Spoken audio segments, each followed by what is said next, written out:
পাক যুদ্ধ বিমান ভারতের আকাশ সীমায় ঢোকার আগেই ধ্বংস করা হয়েছে, তাই ধ্বংসাবশেষ নেই। তবে আমরা নিশ্চিত পাকিস্তানের একাধিক অত্যাধুনিক যুদ্ধ বিমান ধ্বংস হয়েছে, তবে সংখ্যাটা কত তা এখনই স্পষ্ট করা সম্ভব নয়। আজ সাংবাদিক বৈঠকে জানালেন এয়ার মার্শাল একে Bharati.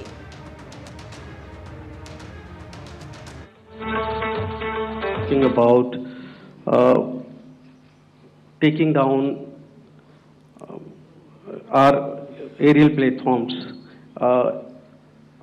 It would be deemed fit in case we can reveal that we have taken down their fighter jets. What could be the number? Though you said that they may be not good to reveal the platforms, but since this has come from various quarters in Pakistan, so I believe that we need to answer, in case if you can, sir, if you may allow. The question is for me? Yes, sir. Okay, and if I get it right, you want to know how many of their planes we have downed? Yes, sir. Yes, sir. All right. See, as I said, their planes were prevented from coming inside our border. All right. So we do not have the wreckage with us, but definitely we have downed a few planes. Numbers, we would not like to hazard a guess out here. Okay. I have the numbers. Okay, and we are getting into the technical details of it to establish it. So I would not like to put a figure at this time, but definitely there are losses from their side which we have inflicted. Were they fourth generation plus, sir? No, see, you're putting words into my mouth. Why do you say fourth generation? Let us make it high tech. আর আজকের সাংবাদিক বৈঠকে ভারতীয় সেনার DGMO স্পষ্ট বার্তা দিয়েছেন যে ৩-৪ দিন ধরে যা চলছে সেটা যুদ্ধ পরিস্থিতি। ড্রোন দিয়ে হামলা চালাচ্ছে পাকিস্তান, প্রতিদিন অনুপ্রবেশের চেষ্টা চলছে, অনুপ্রবেশের চেষ্টা করে জঙ্গিরা, কিন্তু আমাদের মনে হচ্ছে এর মধ্যে পাক সেনাও আছে। পাকিস্তানের এই সব কর্মকাণ্ড যুদ্ধ পরিস্থিতির মতোই।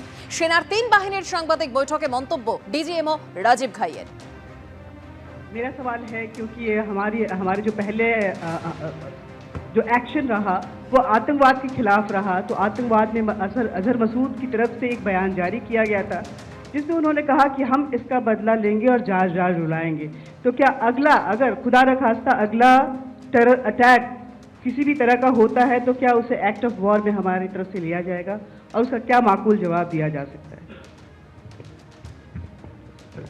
मेरा इसमें सिर्फ एक ही जवाब है आपके लिए कि हमने अपनी कार्रवाई करी। हमने उसके बाद मैंने अपने स्टेटमेंट में भी बताया कि ये कम्युनिकेट करने की कोशिश करी कि हमने इस तरीके से ये जो स्ट्राइक्स हैं वो क्यों की। लेकिन जो हमारा एडवर्सरी है उसने जैसे मुनासिब समझा वो कार्रवाई करी। तो आपने देखा कि ये जो एक्टिविटीज़ चल रही हैं 3-4 दिन से, ये कोई वॉर से कम नहीं है।